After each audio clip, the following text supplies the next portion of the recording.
Hello students, मैं Amita Mali, department of botany, government college Bundi से आपके जो यूनिट फर्स्ट का जो चैप्टर चल रहा था सेल ऑर्गेनेल्स, उसी क्रम में आज के इस वीडियो को आगे बढ़ाते हुए हम जो नेक्स्ट सेल ऑर्गेनेल है राइबोसोम, आज उसकी स्टडी करेंगे। इसके बारे में कुछ डिस्कशन करेंगे कि राइबोसोम्स क्या हैं, इनके स्ट्रक्चर कैसी होती है और इनके फंक्शंस क्या क्या हैं।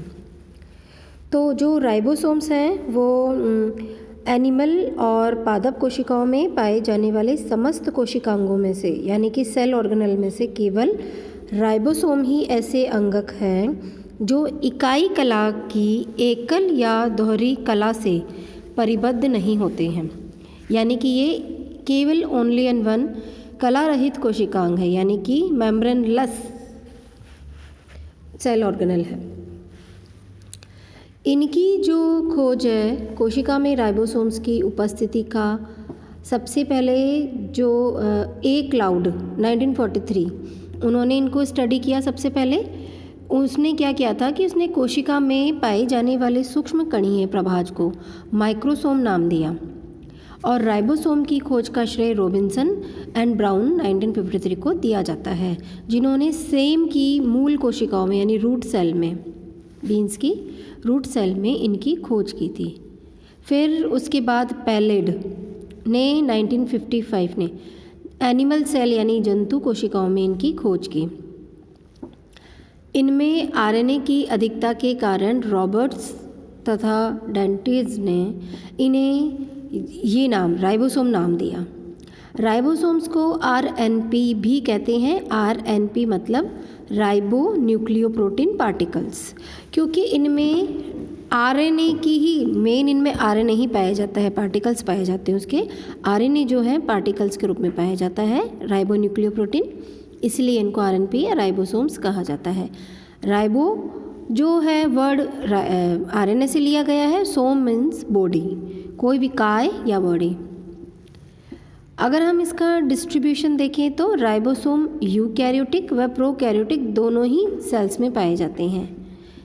मतलब बहुत कुछ कोशिकांग है जो दोनों में ही पाए जाते हैं, यूकैरियोटिक प्रोकैरियोटिक। उनमें से एक राइबोसोम भी है जो दोनों में ही है, बस अंतर है टाइप्स में, इनके प्रकार में अंतर है। बाकी राइबोसोम्स यूकैरियोटिक व प्रोकैरियोटिक दोनों ही प्रकार की कोशिकाओं में पाए जाते हैं। यूकैरियोटिक कोशिका के कोशिका द्रव्य यानी साइटोप्लाज्म, माइटोकॉन्ड्रिया व क्लोरोप्लास्ट में तथा प्रोकैरियोटिक कोशिका के कोशिका द्रव्य में राइबोसोम्स बिखरे हुए रहते हैं। यूकैरियोटिक जो सेल है उसमें तो साइटोप्लाज्म, माइटोकॉन्ड्रिया, क्लोरोप्लास्ट में, और उसमें क्योंकि परफेक्ट कोई सेल ऑर्गेनल या न्यूक्लियस कुछ होती नहीं है, इससे बाउंडेड मेम्ब्रेन बाउंडेड कोई स्ट्रक्चर नहीं होती है, तो वो बिखरे हुए ही रहते हैं। प्रोकैरियोटिक में जो साइटोप्लाज्म में बिखरे हुए रहते हैं। यूकैरियोटिक कोशिका के कोशिका द्रव्य में ये मुक्त रूप से बिखरे हुए तथा रफ एंडोप्लाज्मिक रेटिकुलम व न्यूक्लियर मेम्ब्रेन की सतह पर चिपके हुए पाए जाते हैं। राइबोसोम्स के समूह को पॉलीजोम या पॉलीराइबोसोम्स तथा कभी कभी अर्गोसोम्स भी कहते हैं। यूकैरियोटिक कोशिका के कोशिका द्रव्य में पाए जाने वाले राइबोसोम्स ATS प्रकार के, ये इनका अवसादन गुणांक है ATS प्रकार के, जबकि क्लोरोप्लास्ट, माइटोकॉन्ड्रिया व प्रोकैरियोटिक कोशिका के राइबोसोम्स 70S प्रकार के होते हैं। प्रोटीन संश्लेषण की दृष्टि से अगर हम देखें तो इसमें सक्रिय कोशिकाओं में राइबोसोम्स की संख्या काफ़ी अधिक होती है, क्योंकि सक्रिय जो कोशिकाएं उनमें प्रोटीन सिंथेसिस ज़्यादा हो रहा होगा तो राइबोसोम्स की ज़्यादा ज़रूरत पड़ती है। एक जीवाणु कोशिकाओं में इनकी संख्या 10,000 से 30,000 तक पाई जाती है। अब हम इनका केमिकल कंपोजिशंस देखते हैं। राइबोसोम्स प्रोटीन्स तथा राइबोसोमल आरएनए वे कुछ धात्विक आयनों से बने होते हैं। प्रोकैरियोटिक राइबोसोम्स यानी कि 70S में राइबोसोमल आरएनए व प्रोटीन का अनुपात 2:1, यानी कि 2 क्या है, डबल क्या है, राइबोसोमल आरएनए, प्रोटीन सिंगल है यानी कि 1, 2:1 के रूप में रहते हैं। ज़्यादा क्या है, राइबोसोमल आरएनए, प्रोटीन उससे आधा है। जबकि यूकैरियोटिक राइबोसोम्स में लगभग 1:1 ही रहता है। यूकैरियोटिक में दोनों लगभग प्रोटीन्स और राइबोसोम्स की संख्या या जो अनुपात है सेम ही रहता है। औसतन एक राइबोसोम का 50 से 63% भाग राइबोसोमल आरएनए तथा शेष भाग प्रोटीन्स का होता है। राइबोसोम्स में लिपिड्स का अभाव होता है। राइबोसोम्स के प्रोटीन्स इसके परिधीय क्षेत्र में, जबकि राइबोसोमल आरएनए आंतरिक भाग में कुंडलित रहते हैं। अब हम इसके टाइप्स देखते हैं। टाइप्स राइबोसोम्स के विभिन्न प्रकार की कोशिकाओं व कोशिकाओं में पाए जाने वाले राइबोसोम्स 2 प्रकार के होते हैं मोटे रूप में। एक तो होते हैं 70S प्रकार के और एक होते हैं 80S प्रकार के। ये देखिए आप, एक 70S प्रकार के, एक 80S प्रकार के। तो 70S प्रकार के जो राइबोसोम्स हैं, ये राइबोसोम सभी जो प्रोकैरियोटिक स्पेशली जैसे जीवाणु, माइकोप्लाज्मा, साइनोबैक्टीरिया, क्लोरोप्लास्ट और माइटोकॉन्ड्रिया में पाए जाते हैं। 70S राइबोसोम्स 2 असमान उप इकाइयों से बने होते हैं। ये देखिए आप, तो जो छोटी उप इकाई है उसको 30S तथा बड़ी को 50S कहते हैं। S यहाँ पे क्या है? स्वेडबर्ग की अवसादी गुणांक इकाई है। स्वेडबर्ग्स यूनिट ऑफ सेडिमेंटेशन कोफिशिएंट है। अधिक S वाली उप इकाई भारी, जबकि निम्न S इकाई वाली हल्की होती है। दोनों उप इकाइयों से बने एक पूर्ण राइबोसोम का व्यास 18 नैनोमीटर तथा आणविक भार 2.8 मल्टीप्लाई 10⁻⁶ डाल्टन्स होता है।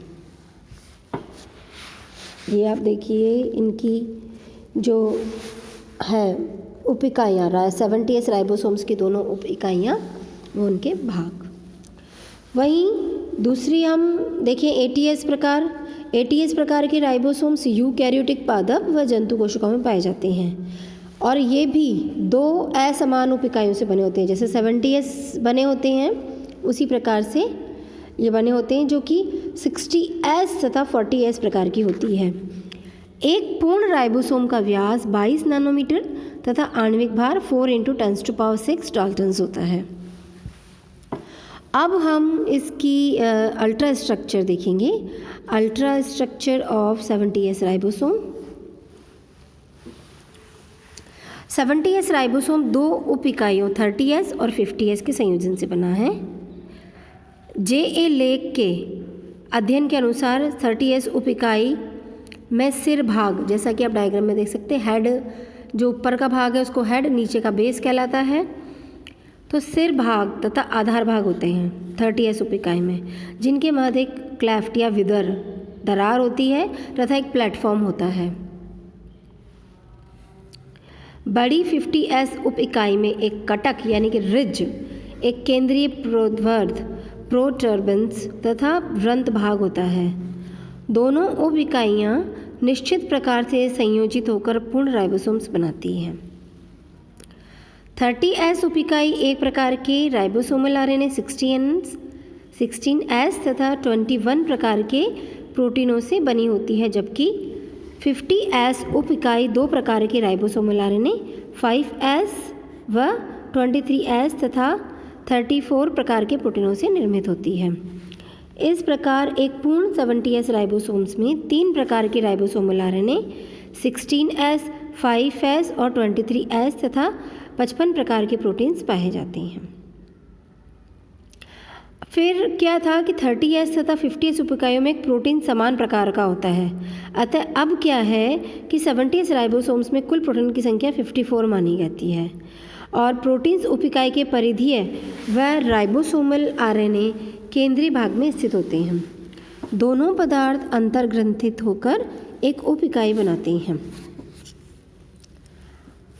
70S राइबोसोम्स की परासंरचना अत्यंत जटिल होती है। 30S तथा 50S दोनों उप इकाइयाँ इस प्रकार संयुक्त होती है कि एक सुरंग युक्त रचना बन जाती है। इसी सुरंग में मैसेंजर आरएनए आकर स्थित होता है। राइबोसोम्स किसी भी प्रकार की कला से परिबद्ध नहीं होता है। दोनों उप इकाइयों का संयोजन मैग्नीशियम 2+ या मैग्नीशियम ++ की अत्यंत निम्न सांद्रता यानी कि 0.03 m मोलर सांद्रता से में होता है। 0.03 मोलर सांद्रता से निम्न सांद्रता में दोनों उप इकाइयाँ पृथक रहती है, जबकि 10 गुना बढ़ने पर 2 पूर्ण राइबोसोम्स भी आपस में जुड़ जाते हैं। इसे द्वितीयक या डाइमर कहते हैं, द्विलक या डाइमर कहते हैं। जैसे कि आप देख सकते हैं ये इस प्रकार से। अब हम देखते हैं 80S राइबोसोम्स की परासंरचना। ये तो थी हमारी 70S राइबोसोम्स की परासंरचना। अब हम देखते हैं 80S राइबोसोम्स की परासंरचना। यह 40S तथा 60S उप इकाइयों से बना होता है। 70S का मैंने बताया आपको कौन सी 2 उप इकाइयों से बनी होती है, 30S और 50S। अच्छा, यहाँ पे हमको एडिशन नहीं करना है 50 और 30 का। आप ये सोचो कि 30 और 50 को ऐड कर दो तो 80S बनेंगे, नहीं, वो 70S रहेंगे, क्योंकि ये जो है स्वेडबर्ग यूनिट है, इनका जो मेज़रमेंट किया वो है, न कि इनका एडिशन करना है। तो ये यूनिट है, दोनों यूनिट मिला के जब वो टोटल यूनिट का पूर्ण राइबोसोम का जब अपन इकाई को नापते हैं तो वो 70S रहती है, और अलग अलग इस तरीके से वो 30S और 50S रहती है।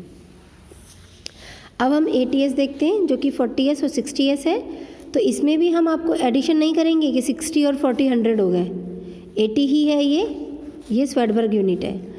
दोनों उप इकाइयाँ मैग्नीशियम आयनों की निम्न सांद्रता होने पर जुड़ जाती हैं और एक पूर्ण 80S राइबोसोम बनाती है। इस राइबोसोम में कुल 4 प्रकार के राइबोसोमल आरएनए तथा 84 प्रकार के प्रोटीन्स पाए गए हैं। 40S उप इकाई में 1 प्रकार का राइबोसोमल आरएनए यानी कि 18S तथा 34 प्रकार के प्रोटीन्स व 60S या 60S उप इकाई में 3 प्रकार के राइबोसोमल आरएनए जैसे कि 5S, 5.8S तथा 28S तथा लगभग 50 प्रकार के प्रोटीन्स होते हैं। 70S की तरह ही 80S राइबोसोम्स की उप इकाइयों में भी प्रोटीन परिधीय क्षेत्र में व राइबोसोमल आरएनए केंद्रीय भाग में होते हैं और इसमें भी कला का अभाव होता है। अब 70S तथा 80S दोनों ही प्रकार के राइबोसोम में संबंधित उप इकाइयाँ केवल प्रोटीन संश्लेषण के समय ही जुड़ी रहती है। प्रोटीन संश्लेषण नहीं होने की अवस्था में कोशिका द्रव्य में पूर्ण निर्मित राइबोसोम्स नहीं पाए जाते। ये केवल जब प्रोटीन सिंथेसिस होता है तभी जुड़ी थी। तो आगे जब हम प्रोटीन सिंथेसिस के प्रोसेस को पढ़ेंगे तो अब हम देखेंगे कि किस प्रकार से ये जुड़ती है और किस प्रकार से ये आगे प्रोटीन सिंथेसिस में पार्टिसिपेशन करती है। तो ये थी 70S और 80S राइबोसोम्स की परासंरचना। अब हम देखते हैं कि इनका बायोजेनेसिस कैसे होता है, यानी कि राइबोसोम्स का जैव जनन। यूकैरियोटिक राइबोसोम्स का जन्म केंद्रिक यानी कि न्यूक्लियस में होता है, केंद्रिका या केंद्रिक है ना, न्यूक्लियस के अंदर जो होती है। यह 84 प्रकार के प्रोटीन तथा 4 प्रकार के राइबोसोमल आरएनए से बना होता है। इससे ये स्पष्ट होता है कि प्रोटीन के संश्लेषण के लिए लगभग इतने ही प्रकार के जीन्स कार्य करते हैं। इन प्रोटीनों का संश्लेषण कोशिका द्रव्य में उपस्थित राइबोसोम्स पर होता है। राइबोसोम्स के दूसरे घटक 4 प्रकार के राइबोसोमल आरएनए में से 3 प्रकार के राइबोसोमल आरएनए जैसे कि 18S, 5.8S तथा 28S का संश्लेषण केंद्रिक में, जबकि चौथे 5S राइबोसोमल आरएनए का गुणसूत्र पर अनुलेखन ट्रांसक्रिप्शन द्वारा होता है। 40S तथा 60S उप इकाइयों का संयोजन केंद्रिक में होता है। इसके लिए जो सभी आवश्यक प्रोटीन्स हैं, 84 प्रकार के प्रोटीन्स, वो कोशिका द्रव्य से केंद्रिक में आ जाते हैं। यहाँ पे जो राइबोसोमल आरएनए उपस्थित होता है जिनका संश्लेषण केंद्रिक व गुणसूत्र पर होता है, वहाँ से ये प्रोटीन अंतर्ग्रंथित होकर 40S तथा 60S उप इकाइयाँ बना लेते हैं। केंद्रिक से 40S उप इकाई पहले कोशिका द्रव्य में आकर एंडोप्लाज्मिक रेटिकुलम की सतह पर चिपक जाती है, फिर 60S उप इकाई आकर 40S पर चिपक जाती है। इस प्रकार संपूर्ण राइबोसोम्स बन जाता है। तो हम कह सकते हैं कि यूकैरियोटिक राइबोसोम का जैव जनन यानी कि बायोजेनेसिस, उत्पत्ति इसकी प्रोटीन्स के सहयोग से केंद्रक में होती है, इसकी उत्पत्ति। अब हम देखते हैं कि प्रोकैरियोटिक कोशिका में न्यूक्लियस का तो अभाव होता है, तो फिर केंद्रिका नींव होती है उसमें, केंद्रक के अंदर जो पाई जाती है। अतः 70S प्रकार के राइबोसोम्स का उद्गम कोशिका द्रव्य में होता है। कोशिका द्रव्य में ही रहते हैं क्योंकि बिखरे हुए भी वहीं रहते हैं वो। और यूकैरियोट में तो क्या हो, बिखरे हुए तो रहते ही हैं, लेकिन वो प्रोटीन सिंथेसिस के समय केंद्रक में अंदर चले जाते हैं और वहीं से पूर्ण राइबोसोम बनकर बाहर आते हैं। लेकिन प्रोकैरियोटिक में न्यूक्लियस नहीं होता है, तो वो कोशिका द्रव्य में ही उनका उत्गम होता है। इसके लिए आवश्यक तीनों प्रकार के राइबोसोमल आरएनए 16S, 5S व 23S का निर्माण गुणसूत्र द्वारा, जबकि 54 प्रकार के प्रोटीनों का निर्माण कोशिका द्रव्य में उपस्थित राइबोसोम्स द्वारा होता है।